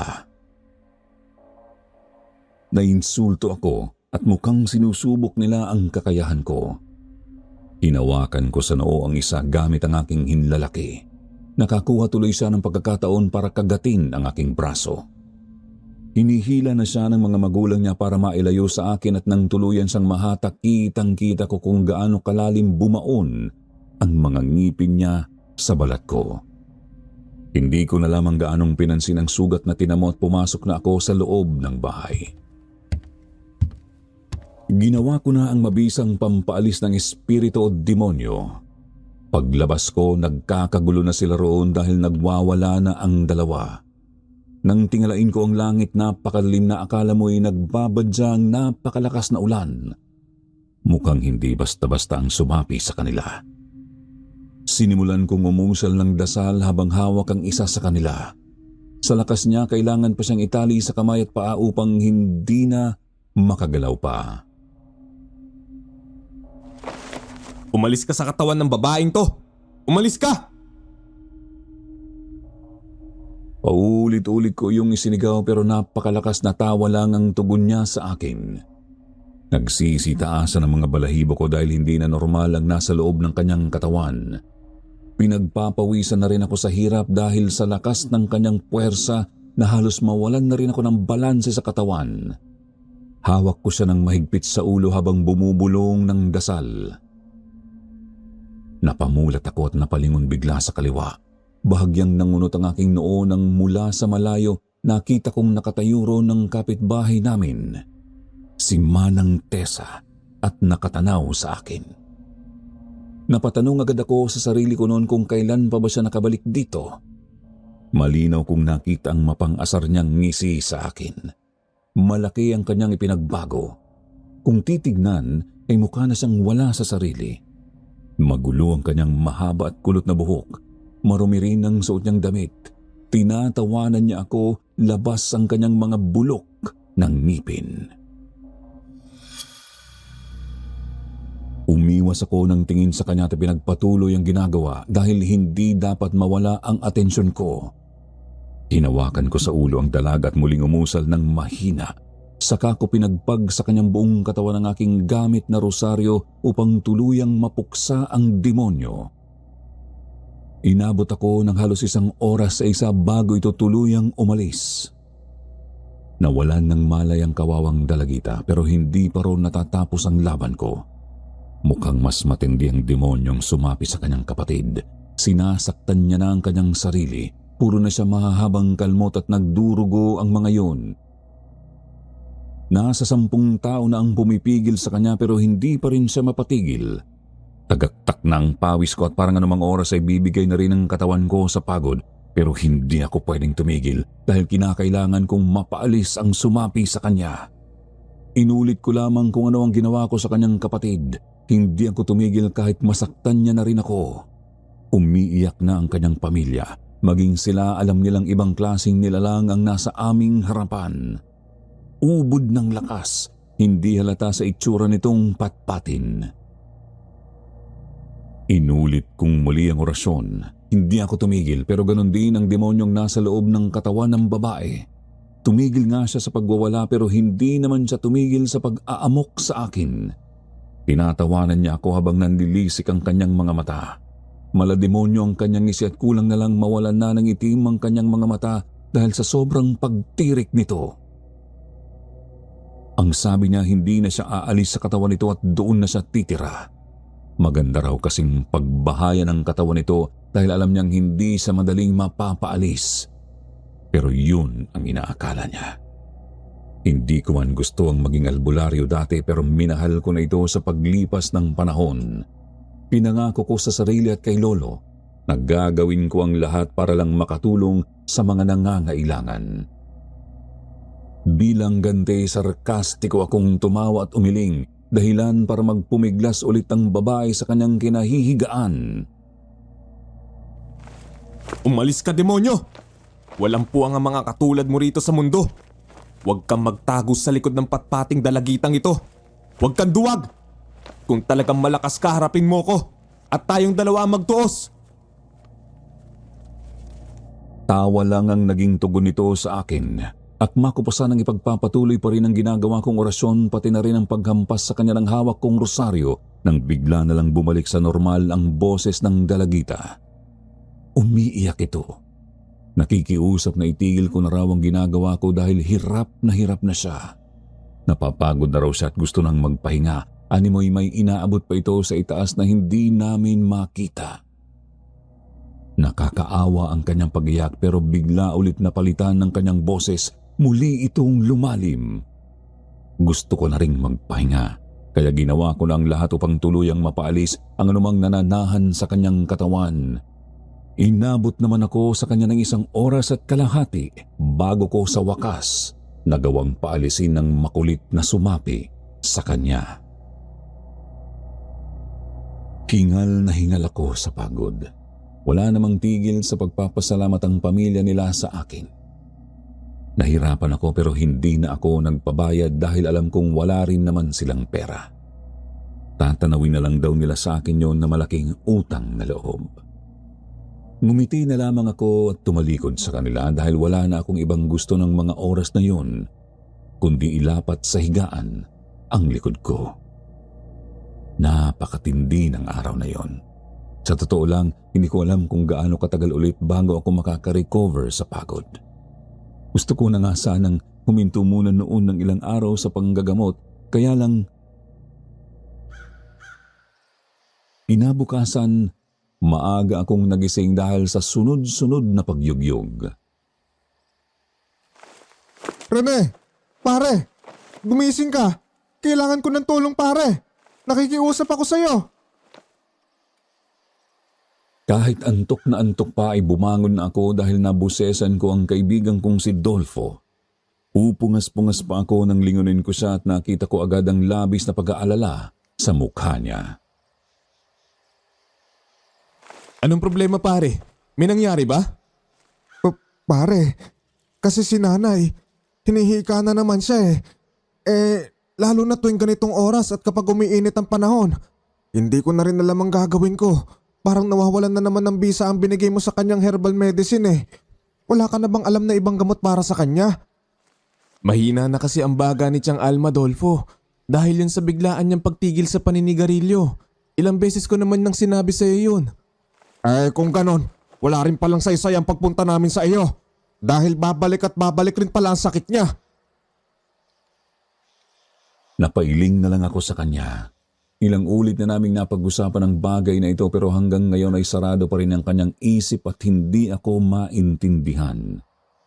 Naiintindihan ko naman siya dahil alam kong hindi niya na rin alam ang gagawin niya para gumaling si Tia. Pero may mga bagay lang talagang hindi nasaklaw pa ng kakayahan ko. Ang gamot na binibigay ko sa kanya hindi lunas para tuluyang mawala ang sakit niya. Magiginawain lamang siya nito pero hindi siya tuluyang gagaling dahil doon. Dolfo, sa tingin ko kailangan mo nang humanap ng iba pang paraan para sa sakit ng nanay mo.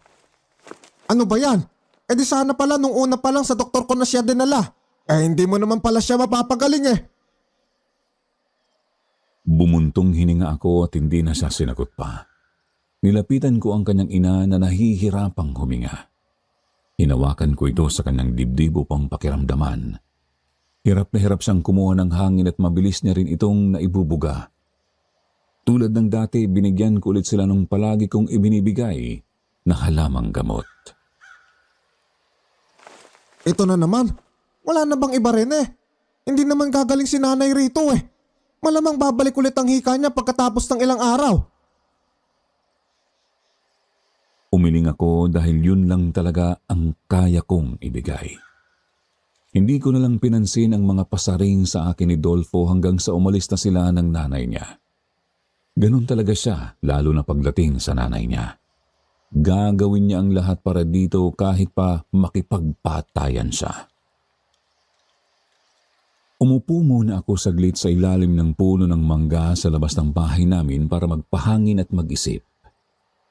Nakatanaw lang ako sa malayo nang bigla na lang tumaas ang mga balahibo ko sa batok. Ramdam kong mula sa aking likuran ay may nakatingin sa akin. Hindi ako matatakutin pero nakaramdam ako ng kilabot ng mga sandaling yun.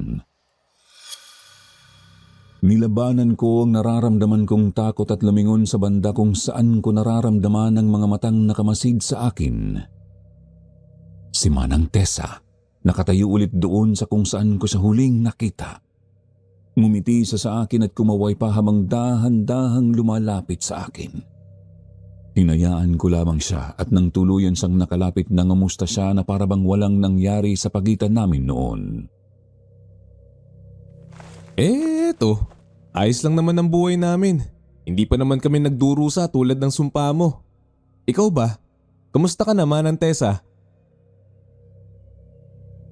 Tumawa siyang bigla habang umiiling sa akin. Yun daw ang inaakala ko. Hindi pa raw nag-uumpisa ang magiging kalbaryo ko sa buhay. Hintayin ko lang daw at may hindi magandang mangyayari sa akin o sa isa sa pamilya ko. Nangunot ang noo ko dahil para siyang nagbabanta. Magsasalita pa sana ako nang bigla niya akong talikuran at tatawa-tawa siyang umalis. Parang bata siyang nagtatatalon habang naglalakad papalayo. Akala mo'y isang musmos. Kinuwento ko yun kina nanay at tatay pero sinabi nilang hayaan ko na lang daw at baka nawawala na ito sa wastong katinuan. Dahil noon pa lamang daw ay nagpapakita naman na ito ng senyales ng pagkabaliw. Ilang araw ang lumipas hindi na pumunta sa akin ang kaibigan kong si Dolfo. Sa isip ko noon baka ayos na si Tia Alma o baka inaalagaan niya kaya hindi siya makadalaw.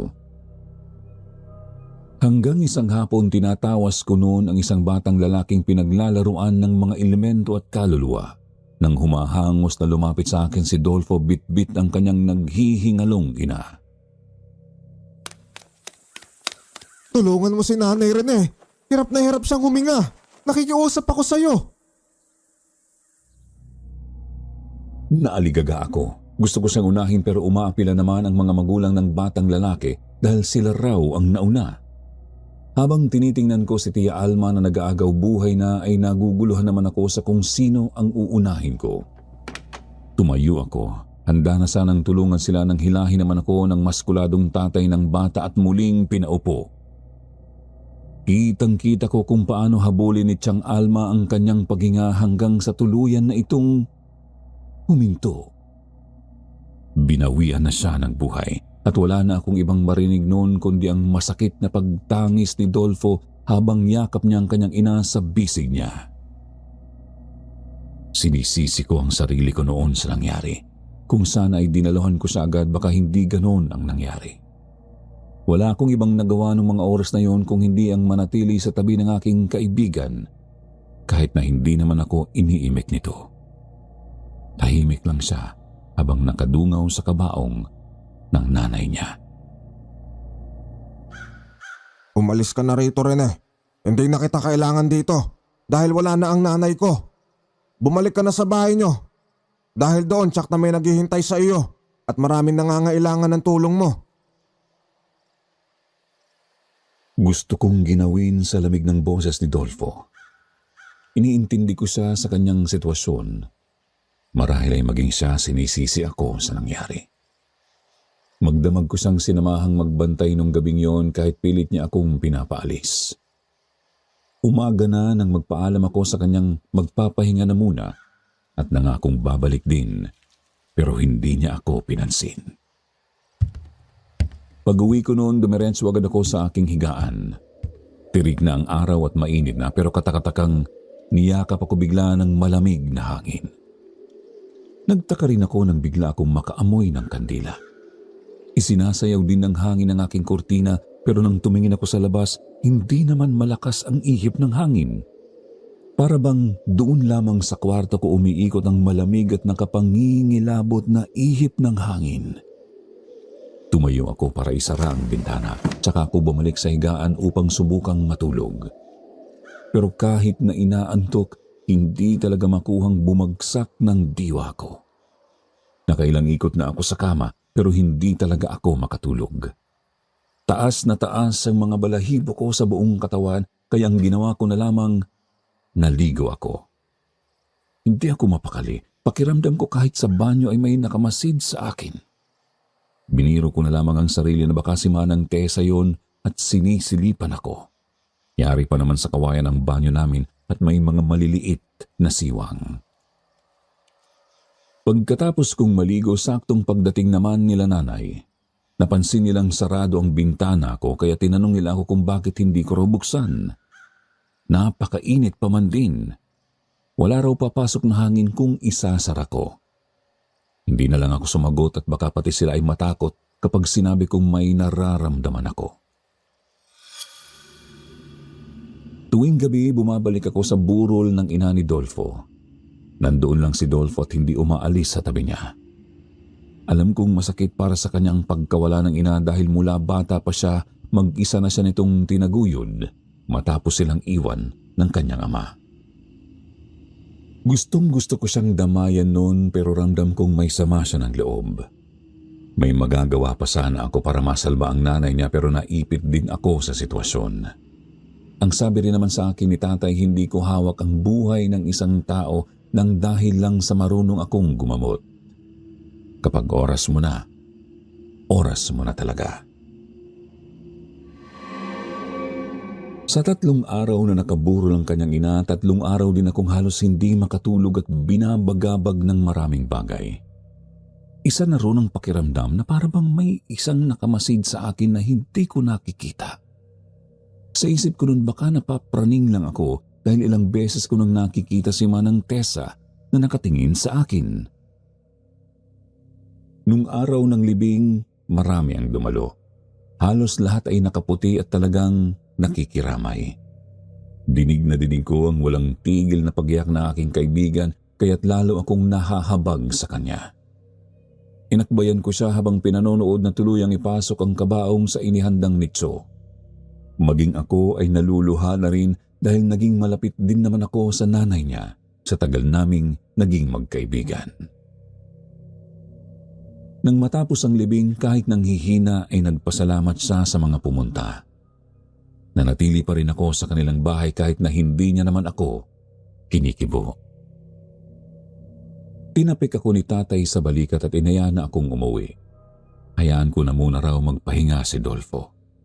Nahihirapan pa rin siyang tanggapin ang nangyari at normal lang naman ng magdalamhati, gayong sariwa pa lamang ang sugat. Sinunod ko ang tatay at nagpaalam na ako sa kaibigan. Pero tulad nitong mga nakaraan, hindi siya sumagot sa akin o tumingin man lang sa akin. Bumalik din sa normal ang lahat. Bumalik na rin ako sa panggagamot. Hindi ako halos nawawalan ng pasyente dahil ilang araw na raw nila akong hinihintay kaya naman humingi ako sa kanila ng paumanhin. Matapos ang 1 linggo, hindi pa rin nagpapakita sa akin si Dolfo. Iniisip ko na lang na baka hindi niya pa rin natatanggap ang nangyari. Hanggang sa 1 buwan na ang lumipas, nagtaka na ako nung hindi ko talaga nakikita miski anino niya. Nang magkaoras ako, pinuntahan ko siya sa kanilang bahay. Nangunot ang aking noo nang makitang saradong-sarado ito. Tahimik at mukhang inabandona na ang mumunti nilang tirahan. Nagkalat din ang mga tuyong dahon sa labas, bagay na hindi naman hinahayaang mangyari ni Dolfo. Mabigat ang puso na bumalik ako sa amin at ibinalita kina nanay at tatay na lumisan ang kaibigan ko. Ang sabi na lang ni nanay, baka kailangan daw talaga yon ni Dolfo para makausad kahit papaano. Yun na nga lang din ang tinatak ko sa isip ko. Naging malungkot ako sa mga sumunod na araw. Sobrang importante kasi ng kaibigan kong yun sa akin. Siya lang ang kaibigan na meron ako. Dahil noon pa man ang mga lalaking kasing edaran ko, iniisip na weirdo akong tao dahil sa aking kakayahan. Kinailangan ko ring magpatuloy kahit mahirap. Nagsisilbi pa rin ako sa mga nangangailangan ng tulong ko. Isang umaga nang magising ako, naabutan kong nakahiga si nanay sa kahoy naming upuan sa sala. Oh, Nay, hindi kaya yata sumama kay tatay sa bukid ngayon? Dahan-dahan siyang nagmulat ng mga mata. Para siyang may dinaramdam na hindi ko malaman, kaya agad akong nabahala. Sinagot niya naman ako at sinabing masama raw kasi ang pakiramdam niya, kaya hindi muna siya sumama. Para daw siyang masusuka. Tumango na lang ako pero hindi ko pa rin inalis sa kanya ang tingin. Ilang araw na hindi umaalis si nanay ng bahay. Kumakain kami noon sa hapag nang mapansin kong wala siyang ganang kumain. Doon ko lang din napansin na parang namamayat siya at nanghihina. Sa edad na 66, hindi pa naman siya mahina noon. Nakakapagtrabaho pa nga siya sa bukid kasama si tatay. Pero nung mga nakaraan, nagpapaiwan na siya at hindi na raw niya kayang kumilos. Nakakapagtaka ang biglaan namang pagbaba ng resistensya niya. Isang araw mula sa masarap na tulog, halos mahulog ako sa kama nang marinig ang impit na sigaw ng aking ina. Dali-dali akong tumayo at tumakbo upang daluhan siya. Nadatnan kong namimilipit siya sa sakit habang hawak ang kanyang tiyan. Napasigaw na ako sa sobrang pagkabahala. Umiiyak siya sa sakit. Nagkataon pang wala si tatay. Sobrang sakit daw ng kanyang tiyan, para daw tinutusok. Hindi ko alam kung bakit tila nagpantig ang aking mga tenga sa narinig. Sumisigaw na siya habang mahigpit ang kapit sa aking mga braso. Hinawakan ko ang kanyang pulso at nanlamig ako nang maramdaman ang paraan ng pagtibok noon. Doon ko na pagtagpi-tagpi ang lahat ng nangyayari sa kanya. Ang nanay ko, binabarang. Bigla na lamang siyang sumuka ng napakaraming dugo na may mga kasamang uod kaya nataranta ako. Nakakadiri pero hindi ko na yun inintindi. Mabilis akong tumakbo sa aking kwarto para kunin ang aking mga gamit. Nanginginig ako at hindi alam ang gagawin dahil sariling nanay ko na mismo ang gagamutin ko. Bumalik ako sa kanya at mabilis na umusal ng isang dasal.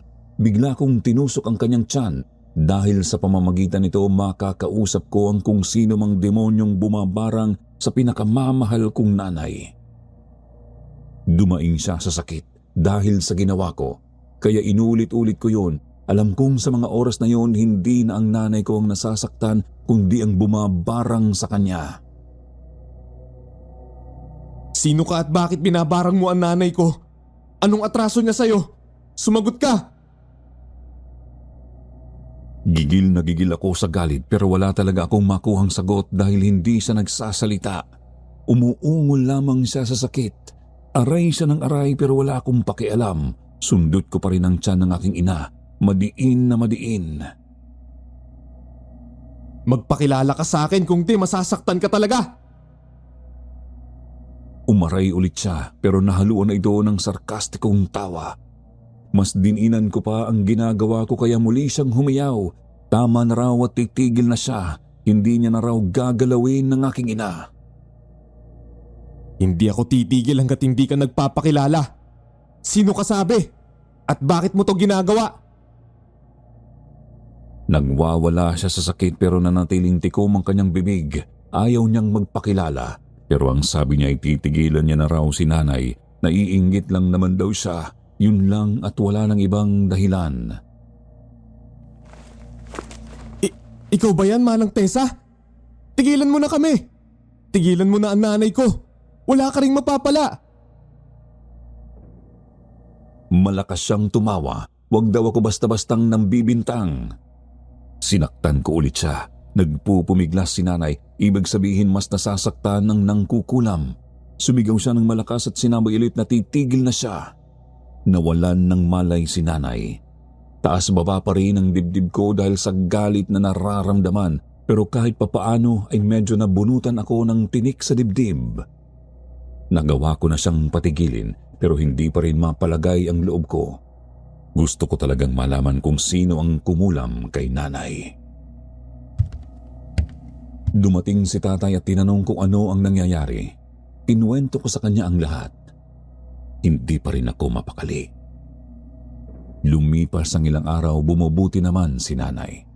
Unti-unti na ring bumabalik ang lakas niya kaya naman napanatag na ang loob ko. Parang naging normal ulit ang lahat hanggang sa muli ko na namang nakita si Manang Tessa doon sa dati niyang bahay. Tumatawa na naman siya sa akin kaya muli akong nakaramdam ng galit.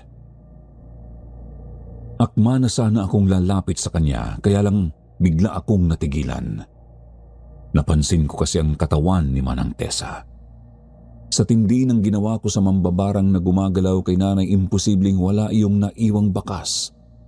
Pero nang makita kong wala ni isa mang sugat si Manang Tessa, napaisip ako kung siya ba talaga ang gumagawa nun kay nanay. Nasa ganoon akong pag-iisip nang bigla na lang akong tinawag ni tatay. Natataranta siya dahil sumusuka raw ulit ng uod si nanay. Hindi ko na pinansin pa si Tessa at mabilis na pumasok sa loob. Buhay ang mga isinusukang uod ng aking ina. Bukod sa uod ay may mga insekto pang lumilipad-lipad sa paligid. Nilabas ko ulit ang aking mga gamit nang bigla akong may maalala. Ang bagay na ibinigay sa akin ni Lolo, ang bagay na sinabi niya sa aking huwag na huwag kong gagamitin kung hindi kinakailangan. Tumakbo ako sa kwarto at kinuha ang kahon. Mula sa puting tela nilabas ko ang aking mabisang panlaban. Ang dalawang sungay na may kakayahang labanan ng anumang itim na karunungan na noon pa man ay pagmamay-ari na ng aking lolo. Hindi niya ito gaanong ginagamit dahil ang bagay na ito hindi galing sa mabuti. Isa yung anting-anting na hindi mula sa liwanag. Alam niyo naman na siguro kung ano ang ibig kong sabihin. Sa pamamagitan nun, kaya kong ibalik ang barang sa kung sino man ang gumagawa nun sa nanay ko at yun ang balak ko. Kumuha ko ng lakas ng loob at tapang para sa gagawin. Hindi ko yun gawain pero nawalan na ako ng pagpipilian. Yun na lang ang tanging paraan para tigilan niya ang nanay ko.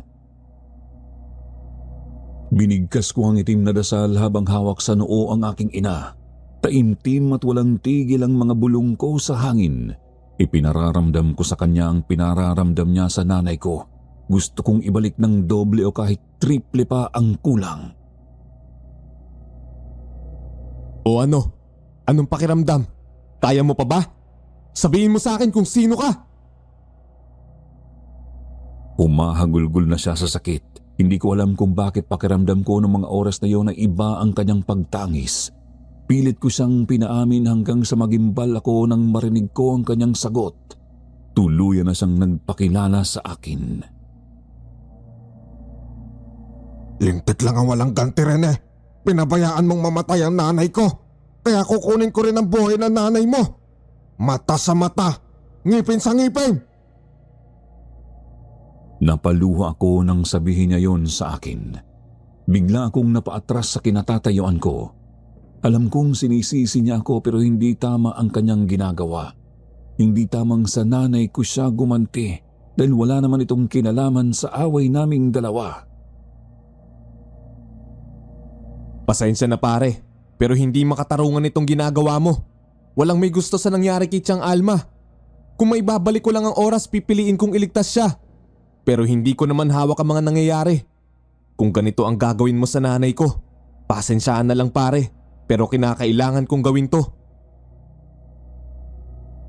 Ibinalik ko ang barang sa kanya sa pamamagitan ng 2 sungay na ipinamana sa akin ni Lolo. Idinikit ko iyon sa noo ng nanay ko at umaktong ikinakabit yun sa kanya. Pagkatapos ay bumagsak na siya sa mga bisig ko. Kitang-kita ko nang unti-unti ay nawala ang bakas ng ginawa ni Dolfo sa balat ni nanay.